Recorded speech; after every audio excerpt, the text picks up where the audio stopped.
there, I'm CBS 8's Jenny Day. So glad to have you with me as I take you around San Diego. I'll catch you up on what you may have missed and look ahead at what's to come. We do start, though, with some concerning news from Rady Children's Hospital. They're seeing a spike in sick kids and are now at capacity. The number of visits to the emergency department has almost doubled in the past 2 weeks, and so has the wait time. You may have to wait more than 6 hours, depending on the emergency.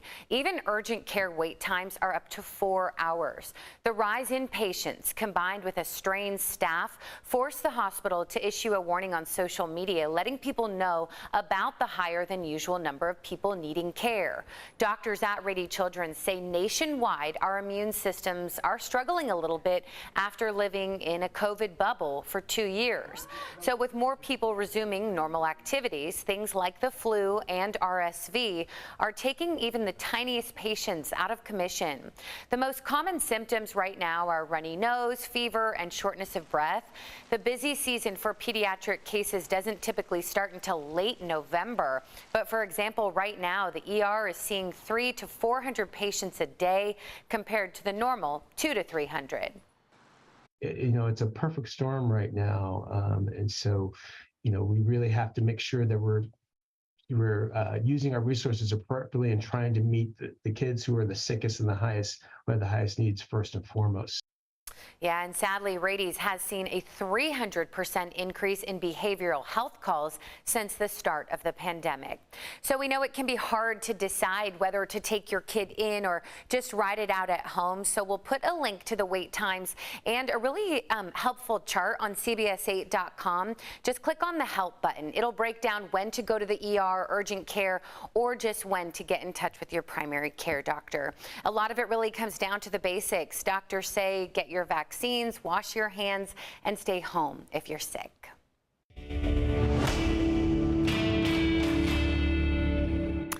Well, a new list of shots the CDC is recommending for school kids is raising concern among some parents. They're wondering if a COVID-19 vaccine will be mandatory for sending their kids to school. Here now is our verified team to clear up some of the confusion.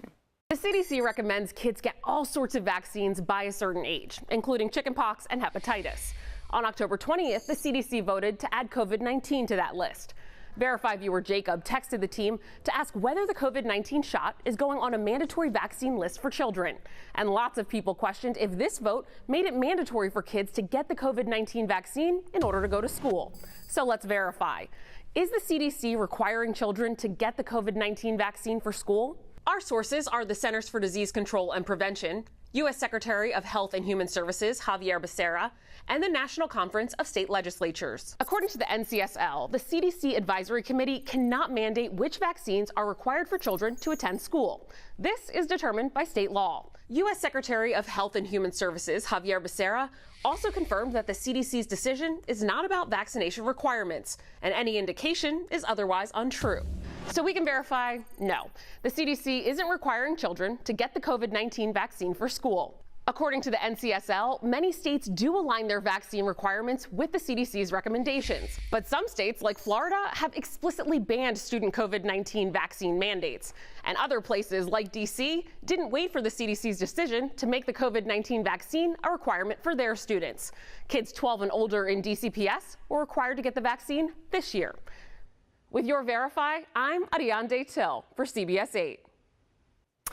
Well, meantime, Election Day is 2 weeks away, so we're keeping an eye on a pair of tight races on the ballot. We'll get to the Chula Vista mayor's race in a moment, but we do begin with the sheriff's seat that's up for grabs. CBS 8's Jasmine Ramirez went to a public forum where the candidates shared their views on key issues. Tonight, we heard from the two candidates running to be San Diego County's next sheriff. They discussed a broad range of topics, including jail deaths, fentanyl, and conceal and carry. Former Chief Criminal Prosecutor John Hemmerling is a veteran and former police officer. Between my time in the Marine Corps, I spent 30 years between active and reserves. He's facing Kelly Martinez. She is currently the undersheriff for the department, where she has worked for more than 3 decades. I run the day-to-day operations of the organization. I've been absolutely committed to improving our jail system. A record number of inmates died last year. Family members of one of those inmates were in the audience tonight. They asked the candidates how many in-custody deaths are needed for meaningful change to happen. It's a responsibility of the sheriff to take care of people, to provide a safe environment for people who are in custody.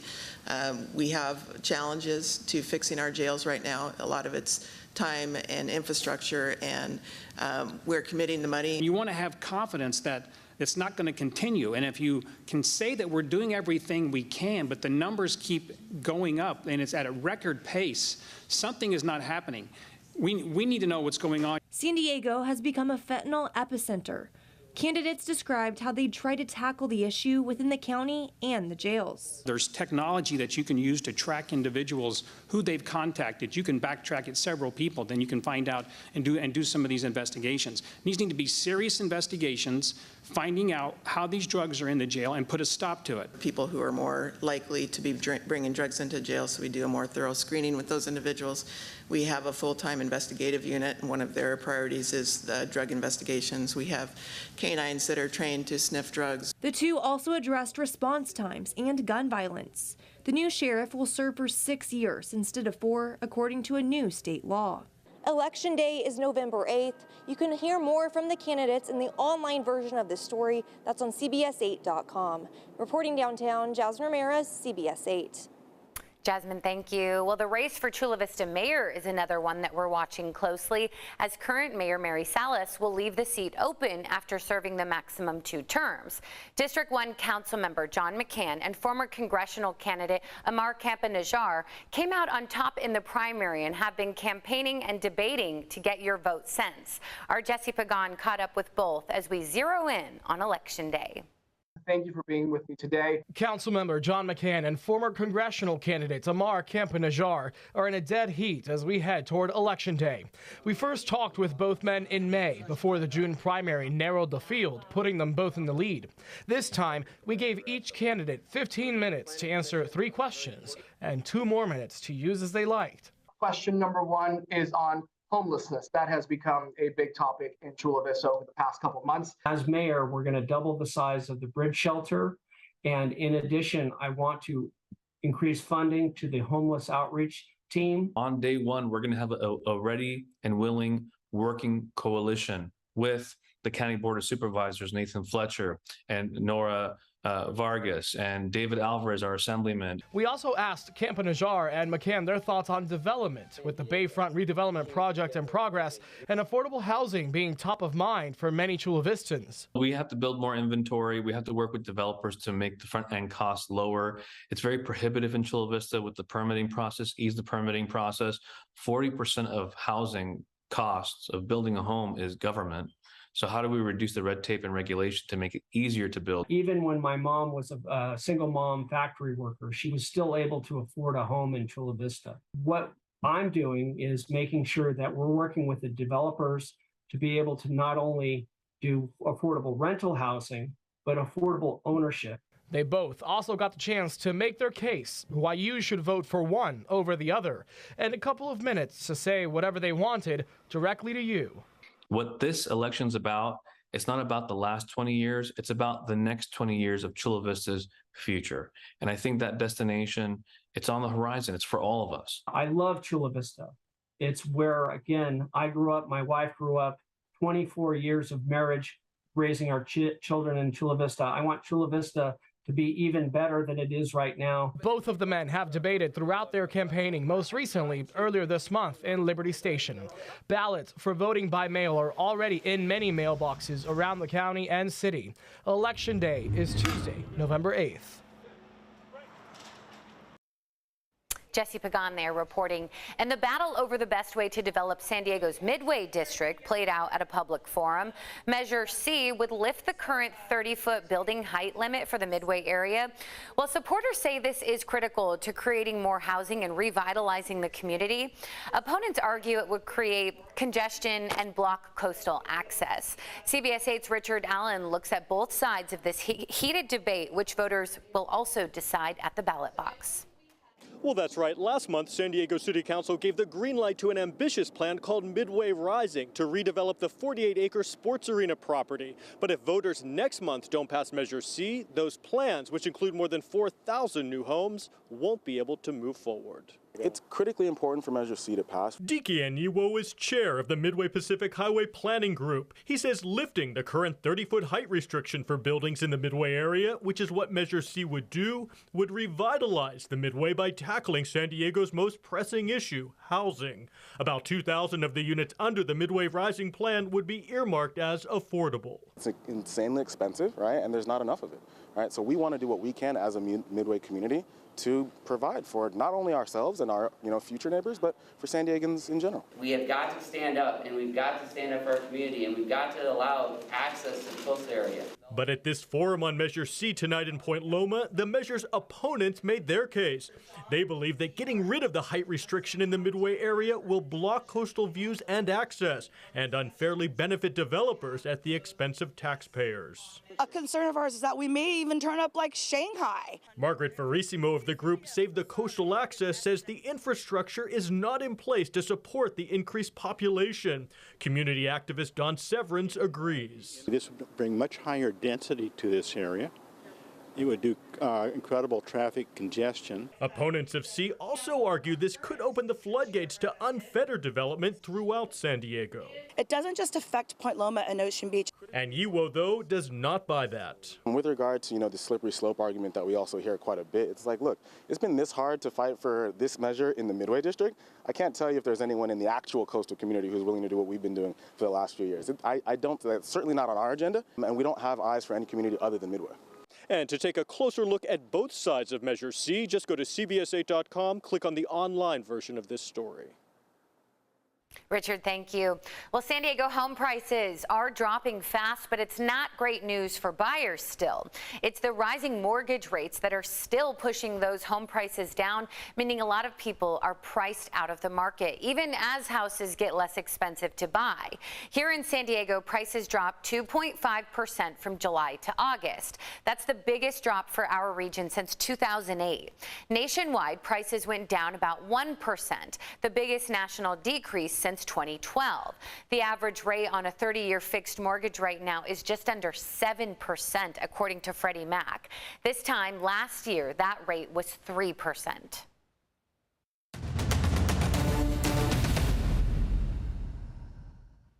And about half of the people who live in California are renters, but only 2% of California lawmakers are renters. Our political reporter Morgan Reiner spoke to those few and has more on what they're trying to do to help their constituents who are renters. 3 out of 120 lawmakers rent. So the 3 of them came together and created a renters caucus. Today I spoke to them about what their policy priorities look like. 44% of California housing is occupied by renters. And many are unable to pay their rent. This got a lot worse during the pandemic. We have over 2 million Californians who are paying more than they can afford in rent. Assemblymember Matt Haney is one of 3 people in the California legislature who rents. He has a 1-bedroom apartment in San Francisco. I think it does end up having an impact on the priorities, or at least the perspectives that the legislature has. He teamed up with Assemblymember Isaac Bryan and Alex Lee. Still live with my family, and that's something I talk about openly because it's the reality people face. To create the Renters Caucus. Here are some of their priorities. Just cause eviction protections, which make sure that you actually have to have a reason to evict somebody, like non-payment of rent, aren't in place for many properties. No tenant should live in fear of being hit with a 50+% a rent increase. That's also still the case for many renters across the state. One, of course, listening and empowering renters and renters' voice.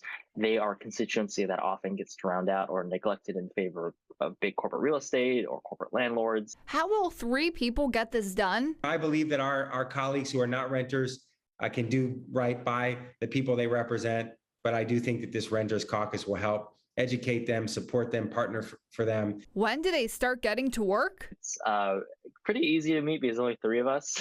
We've already had some of those meetings together, but we really hope to get listening sessions with renters and advocacy groups and all interested parties as soon as early 2023. Another idea of theirs is to increase renters' tax credits. They say that homeowners get all these different tax credits, but renters do not. Now, there was a previous bill to do exactly that, but the author of the bill did not get enough funding to make it happen. Morgan, thanks. Well, the Bay Area felt a 5.1 magnitude earthquake this week. Thankfully, no one was hurt and nothing was damaged. But this quake did serve as a reminder to all Californians to be prepared. CBS 8's Richard Allen shows us a high-tech tool that you can access on your smartphone that will give you a warning seconds before shaking starts. Well, that's right. While it's not possible to predict an earthquake, technology does exist to give you a heads up that an active quake is heading your way through California's MyShake app, technology that proved its effectiveness earlier today. That's the biggest earthquake I've ever felt in this house. This was also the biggest earthquake to strike the Bay Area since a magnitude 6.0 quake centered in Napa County struck in 2014. And while no injuries have been reported, residents definitely felt it. The building was swaying, like you could feel it kind of rocking back and forth, and so it didn't take more than a second to know that it was an earthquake. And for those who downloaded the MyShake app, depending on how far they lived from the quake's epicenter, 12 miles east of San Jose in the Seven Trees neighborhood, they had more than a few seconds warning that the ground was about to shake. The Seven Trees earthquake was widely felt with over 18,000 Did You Feel It reports. Anne-Marie Balte is a seismologist at the U.S. Geological Survey, or USGS. She says the Shake Alert early warning system initially estimated a magnitude 4.8 quake. That alert was issued by the USGS 5 seconds after the earthquake was detected. That estimate grew as Shake Alert powered alerts were delivered to residents, potentially providing seconds of warning depending on their distance from the epicenter. Earthquake, earthquake. Launched in 2019, the MyShake app taps into California's Shake Alert early warning system, providing a warning similar to this. Earthquake. Weak. Shaking expected in 9 seconds. Giving you a few precious seconds to drop, cover, and hold on. This is about 10 seconds. It's about 15 seconds. This could be as much as 20 seconds of early warning. But keep in mind, there is no way to actually predict an earthquake. But what's going on miles below the ground, we do not have the ability to see that, nor any kind of instrumentation that sends off or records signals that we can take as a warning that one's coming. So it's just a big blind spot, shall we say, in scientific understanding now. And for more information on how best to prepare for an earthquake, just go to cbs8.com and click on the help button. There you'll also find more information on the MyShake app, which is free to download. Yeah, so important, Richard, thanks. And across the United States, we are seeing historic declines in test scores for young students. CBS 8's Regina Urita breaks down the scores from different school districts around San Diego. She also explains how the achievement gap and the pandemic might have played a role in these results. By now, the nationally administered exams in California's exams have been released only to show the sizable drop in performance compared to the year before the pandemic. The National Assessment of Educational Progress is a nationwide standardized reading and math test given to 4th and 8th graders to see their academic progress, while the state's Smarter Balance test is for 3rd and 11th grade. The scores mirror a similar trend of declines in achievement seen in national testing data. We did see decline in math and generally decline in reading across the nation.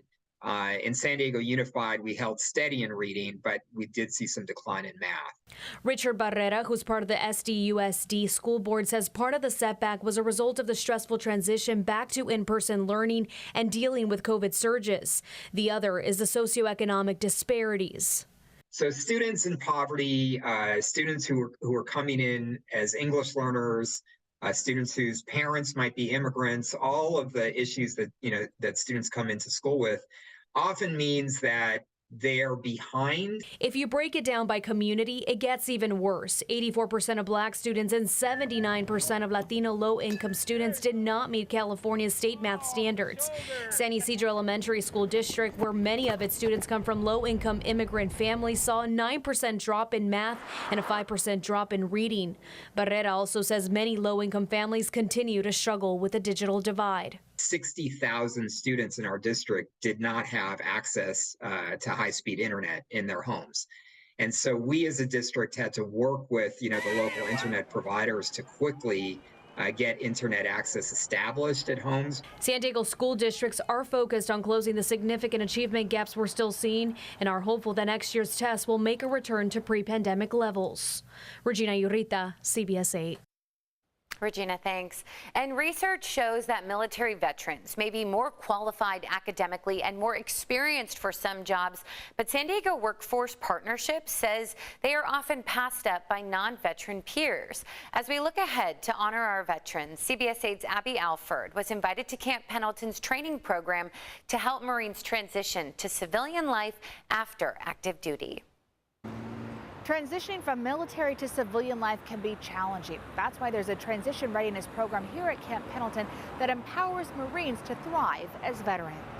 From entrepreneurship, higher education, vocational to employment, Marines stationed at Camp Pendleton with 2 years left in their service are preparing for civilian life through the Transition Readiness Program. I know for a fact, like, social media, PR is exactly what I want to do when I get out. Sergeant Benjamin Olick joined the Marines 4 years ago and served as a combat videographer. These are some of the videos he produced for the Department of Defense, and now he runs the social media for the 1st Marine Division. After graduating from college, he hopes his global media degree will help him land a job creating sports content. I mean, hey, if the Padres are looking for someone to help run the social media accounts, I'm all open for that. The training program is more than just classwork. The DoD partners with 2,000 organizations, including the elite BMW Job Skills Program, where all 8 Marines in the class have already accepted job offers before graduation. The demand for technicians right now is through the roof. Every dealership is desperately seeking entry-level technicians to come in there and service the vehicles that are out there. The Transition Readiness Program is congressionally mandated and critical for Marines like Corporal Elias Kahn, who joined the Marines at age 17. I haven't really experienced much of the, outside world as an adult yet. The San Diego Workforce Partnership's latest data shows in 2020, San Diego County had the 3rd highest veteran population in the U.S., yet only 16% of veterans are more likely to experience unemployment than their non-veteran peers. It can be a very stressful time in your life. It's a tremendous, whether you did 4 years or 40 years, it's a big change in your life. The training provides one-on-one counseling to help veterans carve their path after service, and they develop networking and resume skills. We try our hardest throughout the transition process to encourage the service member, give them the resources so they can take ownership of their transition. Not only to make it seamless for the Marine, but their family too. I'm hoping this program will narrow this scope for me and make it that much easier once I do transition out of the Marine Corps. At Camp Pendleton, I'm Abby Alford, CBS 8. Abby, we appreciate it. Well, rising interest rates aren't the only thing hitting us hard in the wallet these days. The price of food, you know it, also going up. And as CBS 8's Steve Price reports, a nationwide turkey shortage will push your Thanksgiving bill even higher. If you're planning to gobble up a lot of turkey this Thanksgiving, consider yourself warned. The price of turkey is expected to hit record highs. The problem, not just inflation, but also the bird flu, which will make turkeys more expensive and harder to find.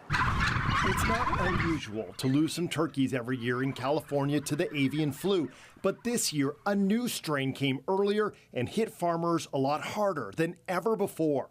In California, we've probably lost 200,000 to 300,000 turkeys in the last 2 months. That's significant since we're not one of the largest turkey growing states. Bill Matos with the California Poultry Federation says if you want a fresh and natural turkey from California, don't wait till the last minute. Reach out to your supermarket, find out when the birds are going to arrive so you can get there and get the bird you want, because not everyone will get a California bird. The bird flu has already hit 43 states, wiping out over 47 million birds. Iowa is the country's largest turkey producer, and as of last week, they had over 13 million cases. But the poultry industry wants to make it clear that even with the bird flu wiping out a lot of their flock, the ones sold in stores are safe to eat. We test all birds going to processing for bird flu and other diseases, and there's nothing. When they get to the processing plant, they are free of diseases for sure. Bill thinks there will still be enough frozen turkeys brought in from other states to save a lot of Thanksgivings here, but they won't be cheap. Caitlin Jordan at Alewives Brook Farm says the bird flu combined with a rise in transportation, labor, and grain prices have hit them hard. Unfortunately, the world that we live in right now, the price of everything is going up. But before you let higher prices put you in a foul mood, Bill says overall turkey is still a relatively affordable food. I still think, even though the price is probably up 50 to 70% over last year, it's still a pretty good bargain for a family because the whole family can eat one turkey. Steve Price, CBS 8. Steve, thanks. Well, Feeding San Diego, meantime, is getting another grant to help feed students across the county. $100,000 from the Conrad Prebys Foundation will fund the school pantry program. It's Feeding San Diego's largest hunger relief program for children. The program operates in partnership with 13 school districts by providing healthy food to kids and families at no cost. Well, a big story this week also that we've been following for years now. The family of the woman found dead at Spreckles Mansion in 2011 is petitioning the San Diego County Medical Examiner's Office to change her cause of death. Rebecca Zahau's family held a news conference this week in Rancho Bernardo. For years, again, Zahau's family has maintained that her death was not a suicide. They say they want the cause changed to homicide or at least undetermined, and that the goal is to have the criminal case with the sheriff reopened. Well, the San Diego Police Department is getting more money from the state to go after online child predators in the county. Assembly member Brian Mainshine secured $1 million for the Internet Crimes Against Children Task Force. The National Center for Missing and Exploited Children says they got 35% more tips this year about child porn compared to last year. With the money, the task force will be able to add more officers and provide additional training. Well, a 12-year-old San Diego girl is suing social media companies, saying she tried to take her own life because of the way that they operate. She's the first in San Diego to go after the companies, saying that social media algorithms made her go from a happy, typical girl to one obsessed with likes, body dysmorphia, and self-harm. She sat down with our Carlo Chiquetto. We're not using her real name in this story, all to protect her identity. I would stay in my room all day, and I would keep my door shut, and I would just be on my phone the whole time. 12-year-old Janae, as we'll call her, says it wasn't always that way. I was really confident. I liked to hang out with my friends a lot. But when she was 11, Janae found herself drawn more and more to social media, Instagram, TikTok, and Snapchat. I felt the pressure to try and make myself look like other people, even though like I knew I wasn't them. I found myself like having less and less confidence and more insecurities. Soon, she says, she started to see posts like what I eat in a day and 500 calories. According to her lawsuit filed in September in San Diego Superior Court, this was not content she asked for or even wanted to see, but rather it was content defendants began pushing to her via their programming decisions and recommendations technologies. That means subjects she never searched for somehow worked their way into her timelines and feeds. I saw a lot of talk about self-harm and drug use and suicide. Did it glamorize self-harm, things like that? Yes, it did. It would, like, some people would even go as far to say that self-harm is a joke or suicide is a joke, and they would make it seem like it's fun. So I thought maybe it is fun. Janae started to hurt herself by cutting. Self-harm is addictive. It's hard to stop. That escalated to 2 suicide attempts. What we know from social psychologists is that content that is psychologically disturbing triggers a greater dopamine response than content that is benign. Matthew Bergman is with the Social Media Victims Law Center. We have 50 families whose children have died of suicide. And I would never have expected that. Now, he says it's his mission to help families like Janae's hold social media companies accountable, not for the content on their platforms, but for their algorithms that drive that triggering content onto the timelines and feeds of teens whose brains are still forming. We have people who are, in many cases, addicted to the products. They can't get off of them. And that's because they're designed to be addictive. We have people who are directed to harmful content that causes them to harm themselves, causes them to develop eating disorders, promotes violent and antisocial behavior. And it's more than algorithms. It's also a lack of safeguards that allow adult predators targeting children to make contact. And we're talking about 10, 11, and 12-year-olds are getting pictures of penises from adults. I wouldn't have thought that. I really wouldn't have thought this was as pervasive and as pernicious as it is. Janae was targeted and exploited by an adult through Snapchat, according to the lawsuit. It's a subject too raw for her to talk about, but she is getting professional help. Yes, I feel like I'm doing a little better. I'm trying. None of the companies named would comment to CBS 8 on the lawsuit itself, but a Snap spokesperson told us, quote, "Nothing is more important to us than the well-being of our community, and that Snap has specific protections in place to make it hard for strangers to contact young people on the platform." A spokesperson for Meta told us the company is working with independent experts to protect and support teens and children. But the lawsuit paints a different picture.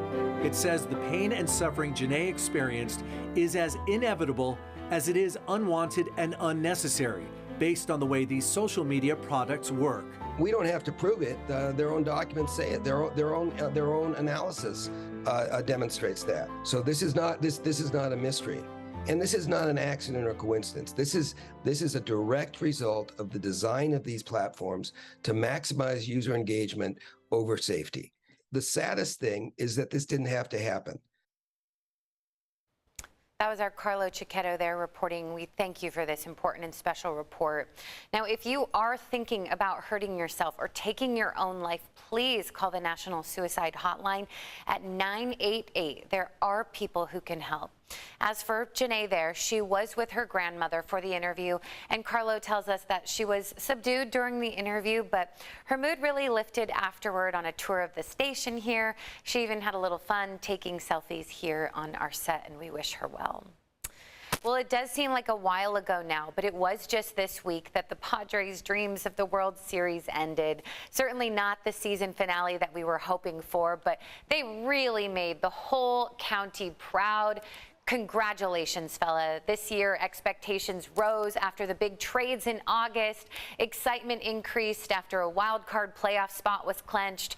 Then the city was on the bandwagon for the big series win in New York. And then we, of course, beat LA. The players experienced the same thing as the fans. Catcher Austin Nola, who hit a fly ball for the final out of the series, put things in perspective by simply saying he wants to keep playing. I don't think frustration is the word. It's disappointing. It hurts.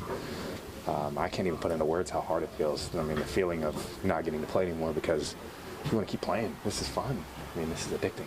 I mean, those San Diego fans make you want to play there. Like, do we even need I don't even want an off season. I just want to keep playing. That's why it hurts, because it's like, we want to keep playing. Like, we don't want to stop. Like, we could play every day in front of those people. What a good attitude there. I love that. Now we watch the World Series wondering what if it was the Padres instead of the Phillies. Despite the season's tough ending, though, Padres fans waited outside of Petco Park with open arms for the team's return. One young fan by the name of Ingrid walked away with a special surprise from Joe Musgrove herself. I have one of Joe Musgrove's cleats. He was coming down, giving everyone high fives, and then he came over to me and he's like, "Do you think you'd be able to fit in these one day?" And I'm like, "Yeah, maybe." I was so grateful for it. This is one of the best nights of my life. Oh, how How sweet. I love that. We are just so Friar faithful, and we certainly rewarded this team with crowds that Petco Park had never seen before. A Padres fever that seemed to touch every part of this county as the team pushed their way into and through the postseason. Padres manager Bob Melvin also wanted to thank us all, the fans. Thank you all for being here today. One thing? Yes, absolutely. Yeah, I just want to thank the city of San Diego and our fans. I mean, they were immense in our success. And we walked out here, in the last month, really the whole year, but the last month, getting to the postseason was hard. They were a huge part of it. And we'd look out in Gallagher Square and you'd walk into that ballpark, especially in the postseason, and see people in their seats before the game started, rooting us on. Man, we felt it.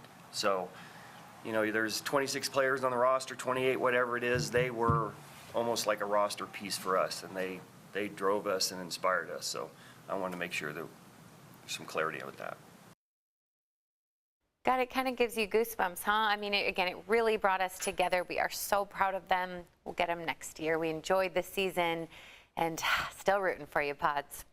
Well, Halloween now just a few days away. Do you have a costume picked out? These spooktacular throwbacks might offer some ideas if you want to go retro. In 1980, Lauren Nancaro visited a Pacific Beach costume shop to find out what was flying off the shelves. And then in 1993, Robin Mangaran went to a shop in Bay Park and reported on the hottest trends that year. Halloween is just a couple of weeks away, and it's very important that if you're going to go to a party, you dress properly. You see, if you dress good, your friends are all going to think you're very trendy. If not, they'll think you're a bore. So we've come to a costume shop to get a professional opinion about what's in this year. This is John Fitzsimmons and his Pacific Beach costume shop. John says that people are not in search of any new ideas this year. The hottest items for women continue to be Playboy bunnies and French maids, and last year's movie stars. Oh yeah, extremely popular. Darth Vader and Chewie, Baca are real big ones, and we don't carry Yoda, but he's available. A lot of people want him as a character. And hidden away in a secret place in John's shop is the newest scary face. This is the Ayatollah mask. Some people like it. Most people are just sort of staying away from it. Richard Nixon is still a favorite disguise this year, but John says Jimmy Carter is a slow mover. Ronald Reagan isn't available. Most of John's masks run about $35 a day. Chicken feed compared to the granddaddy of all Halloween masks. We found this one at Long's Drug. It sells for almost $100. The manager says so far he hasn't moved a one. Lauren Nancaro, News 8 Pacific Beach. Move over, Marge Simpson. So fun to see. It really is. Our archive system is incredible. For more News 8 throwbacks like this, visit CBS 8's YouTube channel. You can also go to CBS8.com and click on the Throwback tab at the top of the page.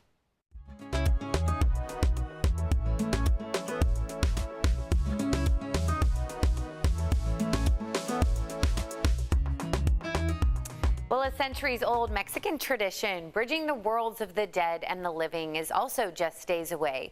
People across San Diego and the world are getting ready to celebrate Dia de los Muertos, or Day of the Dead. CBS 8's Rocio de la Fe has more on the significance of the holiday and a preview of what you can expect this weekend. Dia de los Muertos, or Day of the Dead, is a Mexican tradition unlike any other, in which altars like this are created to honor loved ones who have passed and their legacy. Dia de los Muertos, or Day of the Dead, is all about celebrating life, even after death. This lively Mexican celebration has been passed down for generations and is celebrated every 1st and 2nd of November. They're not dead. They're still living in our hearts. And we have these 2 days to celebrate with them. Jackie Aguilar with Bazaar del Mundo says the tradition is more joyful than somber. Families set up candlelit altars for the spirits of those who are no longer with them to find their way back to their relatives. Every altar, or ofrenda as we call it, they're all different, but there is some elements that's still the same, like the basics of life: food, water, salt. So this is my grandmother over here. This is her rosary, so I will keep that in there. And this is my grandfather right here. Candles on the altar guide the way for the spirits. The altars are also decorated with bright yellow marigold flowers, photos of loved ones, and their favorite food and drinks. This is his favorite food. He loved tamales, so that's why I put it right here. The offerings are believed to bring their spirits back to life. Everybody has a loved one who passed, and you want to honor them. Do you want to keep them alive in your heart? And I think that's something really beautiful, to know that they're not dead, that they're good. Day of the Little Angels is celebrated on November 1st to honor children who have passed. And on November 2nd, families shift to honor adults. You keep them alive. To continue the colorful tradition, Bazaar del Mundo in Casa Guadalajara in Old Town are honoring Day of the Dead this weekend with an altar walk, which will feature more than 40 elaborately decorated altars throughout Old Town. Families will be able to take part in many activities, including decorating the sugar skulls that are traditionally found on altars. The event runs October 29th through the 30th. It's free and open to the public. Rocio de la Fe, CBS 8. It is truly such a beautiful tradition. As always, thank you for your time. Thank you for staying informed. Hope you join me each week as I take you around San Diego. For CBS 8, I'm Jenny Day. Take good care of yourself.